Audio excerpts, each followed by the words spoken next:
పై భారీగా ధరలు పెరిగాయి. 19 కిలోల కమర్షియల్ ఎల్పీజీ సిలిండర్ ధరలను చమురు మార్కెటింగ్ కంపెనీలు మరోసారి పెంచాయి. ఢిల్లీలో ₹42, కోల్కతాలో ₹53 పెరిగింది. దీంతో వ్యాపార వర్గాలపై గ్యాస్ ప్రభావం మరింత పడనుంది.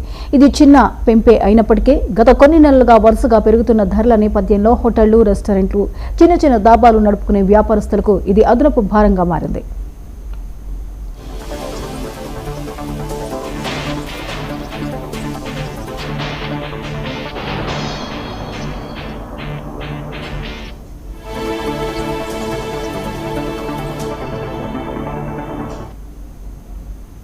కమర్షియల్ గ్యాస్ ధరలు గత కొన్ని నెలలుగా పెరుగుతూనే ఉన్నాయి. ముఖ్యంగా మే నెలలో భారీగా 993 వరకు పెరిగింది.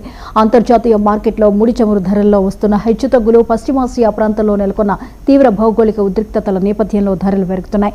అంతర్జాతీయ సప్లై చైన్లో తలెత్తుతున్న ఇబ్బందులే ఈ ధరల పెరుగుదలకు ప్రధాన కారణాలుగా ఆర్థిక విశ్లేషకులు చెబుతున్నారు.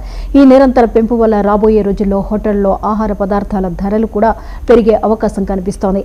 అయితే గృహ అవసరాలకు ఉపయోగించే 14.2 కిలోల డొమెస్టిక్ సిలిండర్ ధరల్లో ఎలాంటి మార్పు లేకపోవడం సామాన్యులకు ఊరటనిచ్చింది.